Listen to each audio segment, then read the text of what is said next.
Je pense qu'il n'y a pas de participants.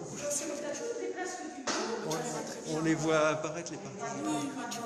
Et voilà, je pense que tu seras peut-être mieux par là. Comment vas-tu? Ça va, ça va.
Nous désirons tant de choses. Nous avons soif de tant de sources. Assemblés ce matin, les uns dans ce temple, d'autres peut-être à distance, si divers, unis par le seul lien de la parole, ou peut-être par un même désir, une semblable soif de Dieu. Nous essayerons de louer ensemble. Nous essaierons de méditer la parole ensemble, de nous soutenir les uns les autres par notre prière et de penser à tous ceux qui sont gravés dans nos cœurs. C'est Dieu qui nous permet ce moment où ensemble nous pouvons être ses enfants. Il nous a donné sa grâce et sa paix. Il nous a donné son Fils qui nous a appris son amour, qui nous a enseigné son pardon et qui nous conduit sur son chemin. Pour cette grâce, pour cette paix, pour le Seigneur Jésus-Christ, nous louons Dieu. Acclamons le Seigneur, terre entière. Servons le Seigneur avec plaisir. Allons à lui avec des chants de joie. Reconnaissons que le Seigneur est Dieu. C'est lui qui nous a fait et nous sommes à lui. Nous sommes son peuple, son troupeau. Allons dans sa maison lui rendre grâce, allons dans sa demeure chanter ses louanges. Rendons-lui grâce et bénissons son nom. Oui, le Seigneur est bon, éternel est son amour, et sa fidélité demeure à jamais. Amen. Et nous continuons notre louange avec le psaume 47.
donne sa loi comme chemin de liberté.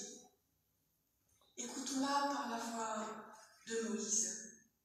Regarde, j'ai placé aujourd'hui devant toi la vie et le bonheur, la mort et le malheur.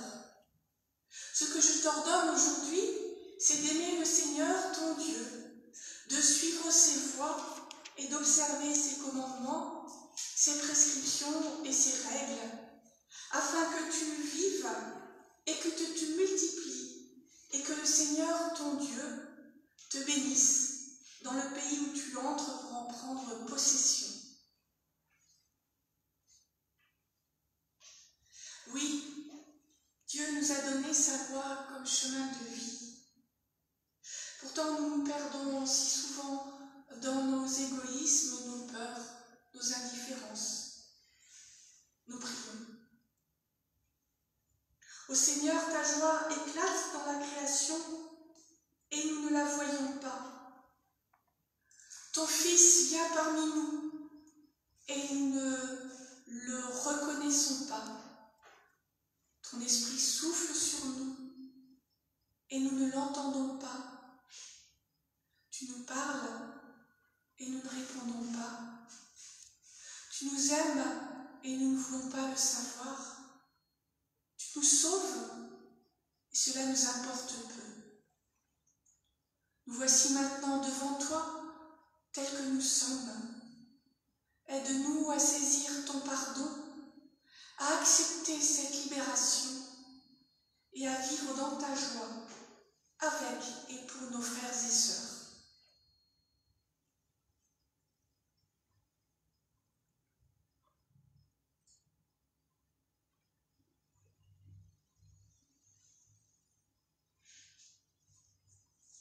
Vous qui avez faim et soif de son pardon, vous êtes heureux car il pardonne.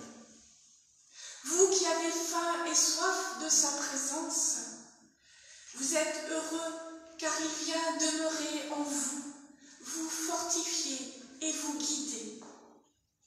Vous qui avez faim et soif d'amour, vous êtes heureux car notre Père nous aime et nous pardonne en Jésus-Christ. Amen.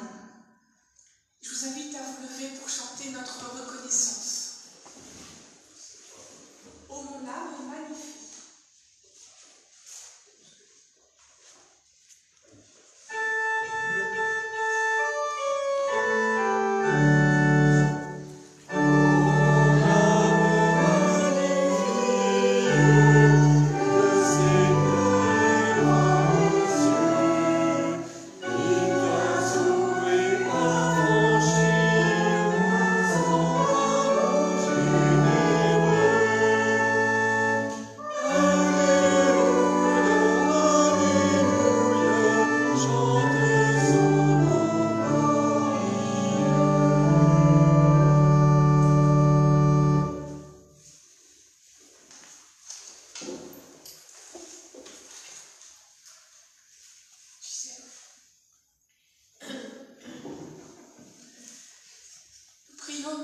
Avant d'ouvrir la Bible pour lire les Écritures et les méditer, nous prions afin qu'elles deviennent pour nous paroles de vie. Esprit de lumière et de vérité, éclaire pour nous la parole que nous allons entendre. Conduis-nous dans la vérité. Esprit de sainteté, prends place en nos pensées et nos cœurs. Rends-nous attentifs à ta volonté.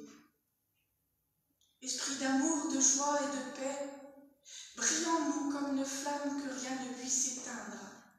Amen. Et j'ai choisi pour nous aujourd'hui, dans l'Évangile selon Jean, au chapitre 5, les 16 premiers versets. Après cela, il y avait une fête des Juifs, et Jésus monta à Jérusalem.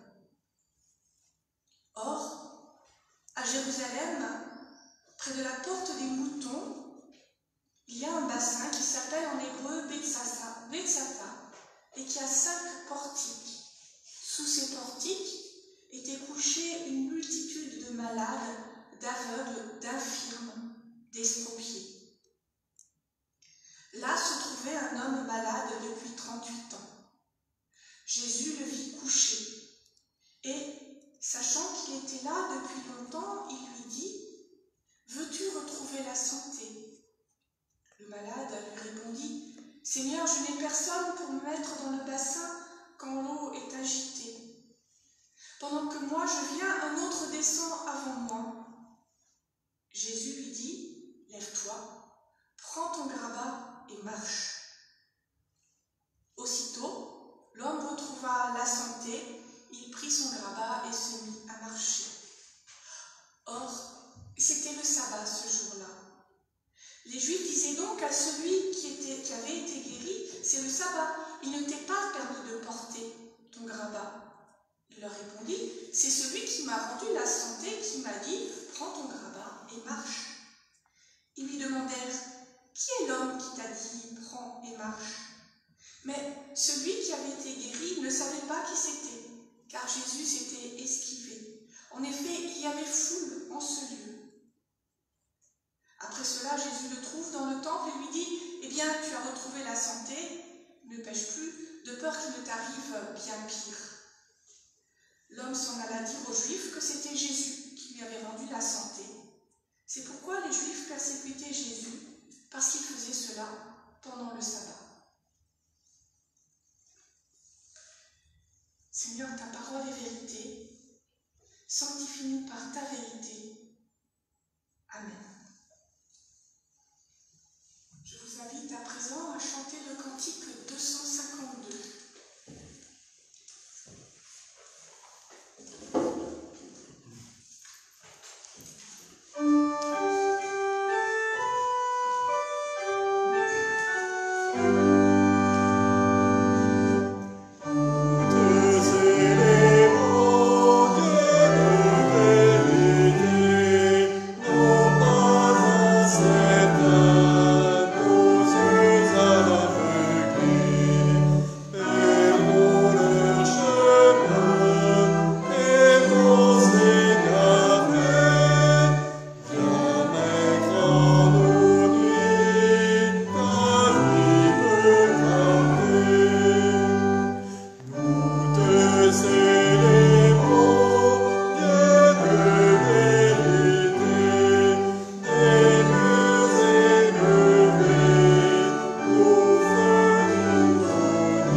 C'est que la rencontre d'aujourd'hui est curieuse. Une fête de pèlerinage amène Jésus et ses disciples à Jérusalem. Tout comme eux, des foules nombreuses montent vers la ville. On sait aujourd'hui où se trouvait la porte des moutons, et quand on visite la vieille ville, on peut voir les restes de cette piscine aux 5 portiques. On sait par ailleurs, les fouilles archéologiques l'ont montré, qu'après la destruction du temple, quand les Romains ont imposé leur présence dans la ville, elle a abrité un sanctuaire païen où des miracles de guérison étaient attendus. Il n'est donc pas impossible que le lieu ait déjà eu une telle connotation à l'époque de Jésus. Les malades se pressaient au bord de l'eau, attendant le bouillonnement provoqué par un ange. Alors cet ange, il a été enlevé des traductions parenthèse, il y a de nombreux manuscrits qui transmettent partie ou tout des évangiles, et les traducteurs vont choisir telle ou telle version. Et puis l'ange, ça faisait pas très sérieux, l'ange l'eau qui bouillonnait, alors on l'a enlevé. Mais si vous lisez par exemple toutes les versions secondes jusqu'à la colombe comprise, vous aurez cet ange. Il est dans les manuscrits par ailleurs très sérieux, et finalement, maintenant qu'on sait que c'était un lieu de guérison, ça fait sens. Donc le premier dans l'eau était guéri, ange ou pas ange, quand l'eau bouillonnait, il était guéri. Et on imagine ceux qui sont là depuis longtemps, rivalisant avec ceux qui, venant pour le pèlerinage, tentaient leur chance. C'était évidemment le plus agile ou le mieux aidé qui atteignait l'eau le premier. Comme ce récit de miracle précède un très long discours, une très longue controverse de Jésus avec ses adversaires, on s'y attarde souvent assez peu. Ce qui en reste, c'est la guérison le jour du sabbat. C'est là qu'il y a problème. On remarque que la parole de Jésus, lève-toi, prends ton grabat et marche, est la même que celle dans le récit du paralytique, transporté par 4 hommes qui vont découvrir un toit pour pouvoir accéder à Jésus. Mais on ne va pas tellement plus loin. Mais quand on s'y attarde, les impressions laissées par ce récit de miracle valent la peine d'être approfondies. Tout d'abord, il ne me paraît pas sympathique, ce malade. Il ne remercie pas Jésus, il va même le dénoncer auprès des autorités juives. Et on pourrait dire paradoxalement que c'est la première bonne nouvelle. Nous n'avons pas besoin d'être sympathiques pour que Jésus nous aide. C'est bien, parce qu'on n'est pas toujours terrible dans nos vies. Mais quand même, nous, on aime bien les récits ou les questions de foi quand même. Et là, rien de tel. Alors ce n'est pas la seule occurrence où Jésus propose ses services à une personne en détresse sans qu'elle demande quoi que ce soit, mais c'est bien la première fois, et la seule d'ailleurs, où un malade ne lui répond pas qu'il veut guérir. Comme souvent, Jésus a observé la scène et a repéré cet homme. Lui a-t-on dit qu'il est là depuis longtemps? De toute façon, dans l'évangile de Jean, Jésus sait avant qu'on lui dise. Pourquoi le choisit-il lui? 38 ans, c'est toute une vie. 38 ans qu'il attend sans personne pour l'aider. C'est sans doute qu'il n'y a pas que moi qui ne trouve pas sympathique cet homme-là. On est bien loin de cet autre handicapé, porté par 4 personnes qui souhaitent tant le voir guérir qu'ils en découvrent le toit. Un deuxième sentiment de malaise provient du dialogue entre Jésus et l'homme. Veux-tu guérir? On pourrait penser que la question est absurde. On pourrait dire, bien sûr que cet homme veut guérir. Ne se trouve-t-il pas là depuis 38 ans? Mais la réponse du paralytique montre que ce n'est pas si simple et qu'en réalité la question de Jésus est fondamentale. Franchement, à sa place, je pense que j'aurais été assez cinglante. Évidemment que je veux guérir, sinon pourquoi est-ce que je serais là? Eh bien non. L'homme ne répond pas qu'il veut guérir. Il se plaint en expliquant pourquoi il ne peut pas guérir. Bizarre, bizarre. Mais au fond, n'est-ce que ça? On pourrait interpréter la réponse de l'homme ainsi. Il est inutile que je me pose la question puisque tout m'empêche de guérir. Il reste quand même la question de Jésus. Évidemment qu'il a compris pourquoi l'homme n'était pas guéri. S'il lui pose la question, c'est pour que lui change de point de vue. En fait, il aurait pu lui demander, as-tu vraiment envie de guérir? Avons-nous vraiment envie de guérir de nos maladies? Oui, évidemment, sauf que parfois, pour guérir, il faut changer. Et nous n'avons pas forcément envie de changer. Des exemples simples viennent à l'esprit. Certaines personnes souffrent d'addictions diverses, alcool, jeux et autres. Et à la question, veux-tu guérir? La plupart expliquent que c'est impossible, voire ni l'addiction. L'addiction, je ne suis pas malade, je contrôle la situation. D'autres refusent leur maladie et ne se soignent pas correctement. Le diabète en est un exemple parmi d'autres. Je connais plusieurs personnes qui sont mortes parce qu'elles ne se sont pas soignées correctement. Elles ne comprenaient pas que le régime qu'elle devait suivre était aussi essentiel que le médicament qu'elle prenait. On explique les obstacles, mais on ne répond pas « je veux guérir, mais pour cela, j'ai besoin d'aide ». Il y a bien plus insidieux, bien sûr. Comment vouloir guérir d'un mal dont je ne souffre pas directement? Nous sommes en pleine pandémie, et si le virus circule moins en ce moment chez nous, l'actualité nous montre qu'il n'a pas disparu, au contraire. Mais parce qu'il circule moins chez nous, tant de personnes estiment devenu inutile de respecter les gestes barrières, parce qu'elles vont bien, parce que le virus semble régresser. Pourtant, ces gestes qui protègent les autres nous protègent, nous, ultimement. C'est notre humanité qui est malade de ce virus, et chacun de nous est comme un anticorps appelé à faire son travail. Est-ce que je suis prête à le faire? Est-ce que chacun est prêt à le faire? Voulons-nous guérir collectivement de ce virus? Nous avons tous vu des images qui prouvent le contraire. Nous avons tous entendu des personnes qui affirmaient « c'est ma responsabilité, je fais ce que je veux de ma personne et de ma santé », oubliant qu'elles entraînaient des conséquences pour d'autres, ceux qu'elles risquaient de contaminer, les soignants qui allaient devoir les soigner, etc. Oui, nous l'avons entendu, et soyons honnêtes, nous avons parfois failli le dire nous-mêmes. Pour ceux qui ne seraient pas convaincus, un autre exemple de maladie globale dont nous ne voulons pas guérir est la question climatique. Dans ce domaine, nul ne peut contester que nos réponses sont généralement de l'ordre du refus. Nous savons ce qu'il faut faire pour guérir ou au moins contrôler la maladie, mais nous avançons toutes les raisons qui expliquent que ce n'est pas possible. Nous les avançons collectivement. On ne peut pas réduire la vitesse de 20 km/h sur les autoroutes, sinon ça serait une catastrophe politique, sociale, économique, tout ce que vous voulez. Ou individuellement. À quoi ça sert ce que je fais? Je suis si petite parmi tous les autres. Alors, on va répondre à aucune de ces questions. Mais après cette série d'exemples tirés de la vie séculière, de la vie quotidienne, est la suivante. Voulons-nous être sauvés? L'homme malade guéri par Jésus ne le veut manifestement pas. Il ne remercie pas Jésus, au contraire, il va le dénoncer.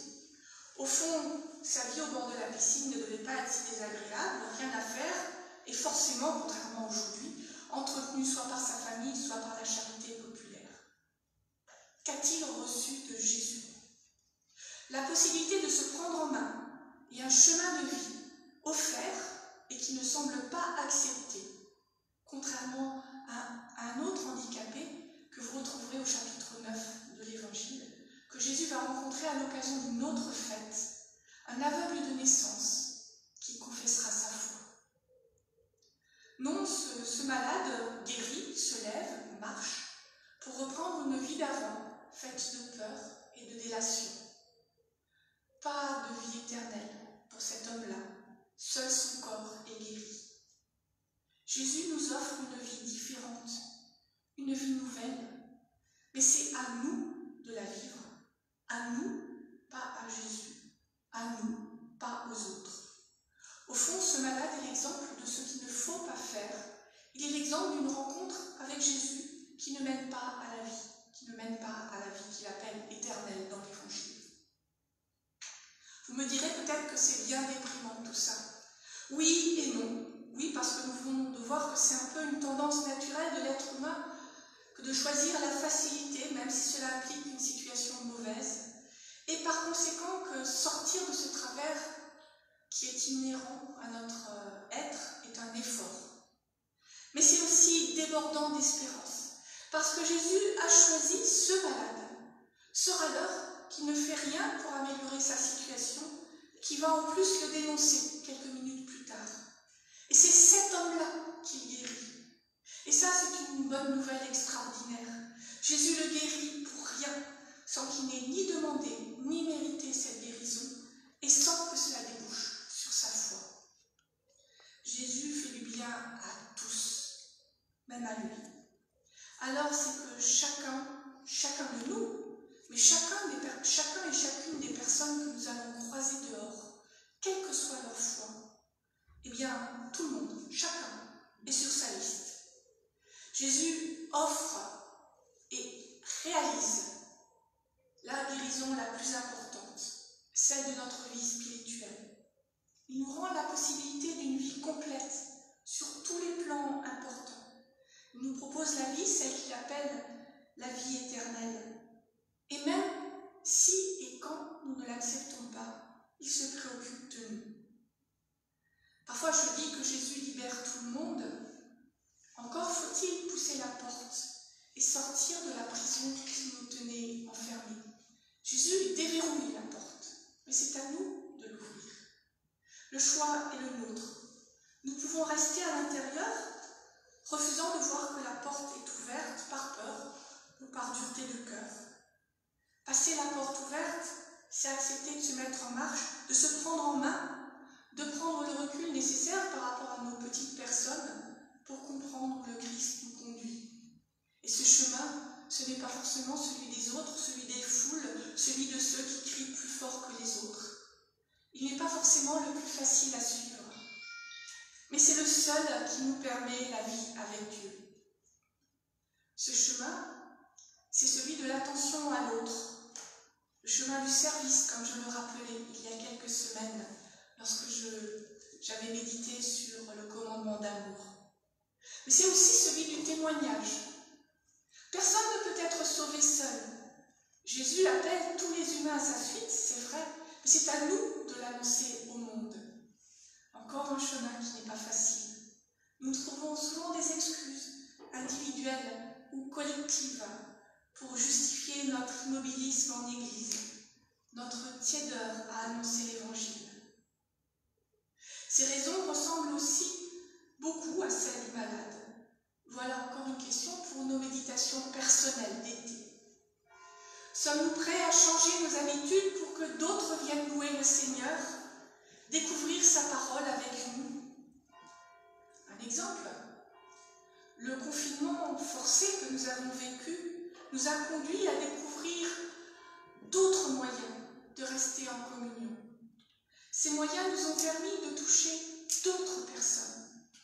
Il y a des inconnus qui aiment ce que je poste sur la page Facebook de l'Église, même nos cultes filmés avec de si faibles moyens et qui rendent de façon si parfaite ce que nous voulons vivre. Je ne sais pas qui ils sont, je ne sais pas où ils vivent. Il y a des noms qui apparaissent qui sont souvent des pseudonymes, donc je ne connais pas forcément leur nom. Mais Christ le sait. Il les connaît. Je pose la question qui est d'importance, mais il y en aurait d'autres. Allons-nous revenir à nos vieilles habitudes bien confortables dès que nous le pourrons? Ou allons-nous continuer à explorer ces nouveaux chemins ensemble? Ces chemins qui nous permettent de témoigner toujours plus et toujours plus loin de l'amour du Christ pour le monde. Si le don que Jésus m'a fait de la vie éternelle est essentiel au sens propre, ne me faut-il pas le partager, l'annoncer, quels que soient les moyens? Si cette vie éternelle est la seule qui compte, pourquoi rester attaché à ce qui ne ressort au fond que de l'organisation matérielle? Jésus est celui qui nous nourrit, à nous d'en profiter pour vivre en plénitude en avançant sur ce chemin de lumière qu'il offre à chacun et à chacune. Amen.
Je crois en Dieu, le Père Tout-Puissant, Créateur des cieux et de la terre.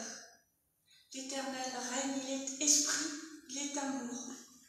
Je crois en Jésus-Christ, son Fils unique, notre Seigneur. L'amour de Dieu s'est révélé en ceci. Alors que nous étions encore pécheurs, Christ est mort pour nous. Il est venu chercher et sauver ce qui était perdu. Il est le chemin, la vérité et la vie, le même hier, aujourd'hui, éternellement. Je crois au Saint-Esprit qui rend témoignage à notre esprit que nous sommes enfants de Dieu.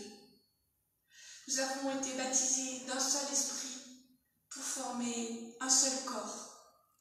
La victoire par laquelle le monde est vaincu, c'est notre foi. Seigneur, augmente notre foi. Amen. Et je vous invite à chanter cette joie d'être accueillis par le Seigneur avec le cantique 614.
C'est le moment des annonces.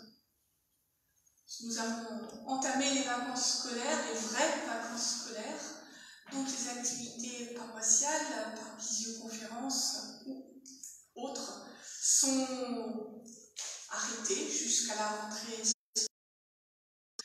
où nous allons vraiment espérer pouvoir les reprendre en chair et en os, mais l'avenir ne nous appartient pas.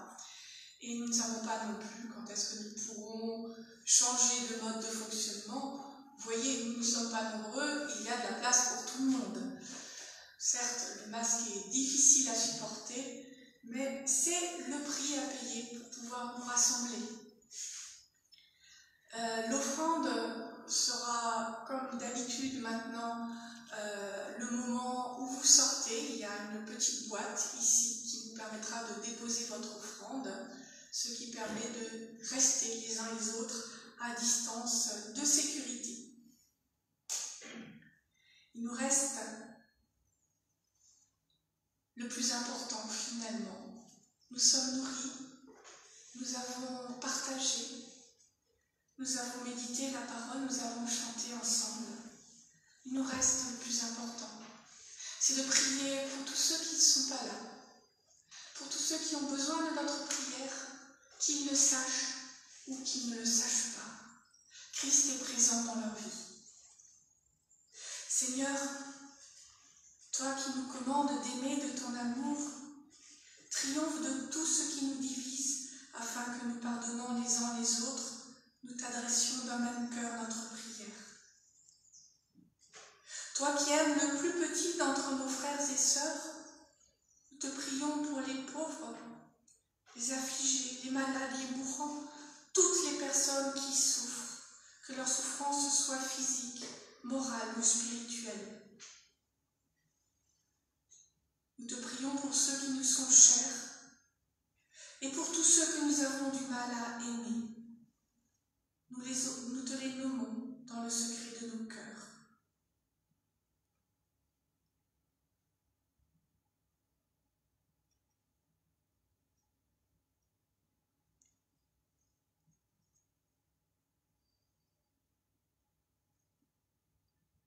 Nous te prions pour notre pays et pour toutes les nations, pour leurs dirigeants, afin qu'ils trouvent les bonnes solutions pour combattre la pandémie, mais aussi afin qu'ils considèrent que la paix et la justice sont plus importantes que le pouvoir et l'argent. Veille sur ton Église, fortifie sa foi, son espérance et son amour pour chacun. Libère-la de ses compromissions, donne-lui la force de chanter tes louanges, de chercher la fraternité, de combattre pour la justice. Veuille te servir de nous, Seigneur. Voici pour accomplir ta volonté. Nous sommes tes enfants, réunis pour te dire, notre Père qui es aux cieux, que ton nom soit sanctifié, que ton règne vienne, que ta volonté soit faite sur la terre comme au ciel. Donne-nous aujourd'hui notre pain de ce jour. Pardonne-nous nos offenses, comme nous pardonnons aussi à ceux qui nous ont offensés. Et ne nous laisse pas entrer en tentation, mais délivre-nous du mal, car c'est à toi qu'appartiennent le règne, au siècle des siècles. Amen. Je vous invite à vous lever. Christ nous libère. La porte de tous nos enfermements est ouverte. Poussons-la pour sortir et marcher ensemble sur le chemin de la vie éternelle. Que l'amour par le Père soit répandu dans vos cœurs, que la paix par le Fils naisse de votre témoignage, que l'espérance par l'Esprit Saint anime votre vie. Dieu nous garde. Amen.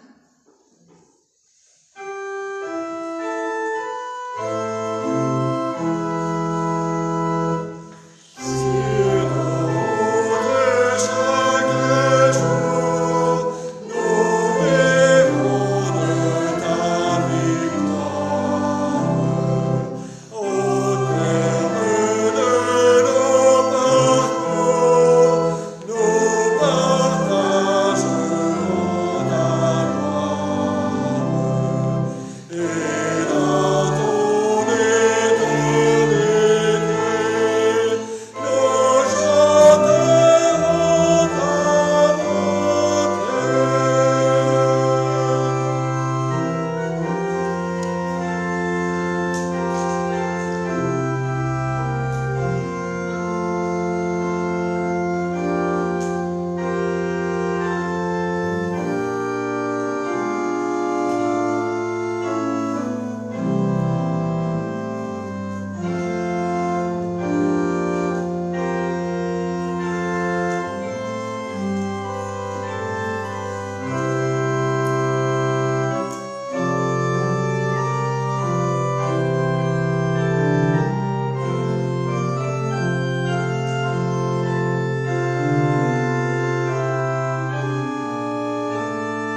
dimanche à tous. Merci.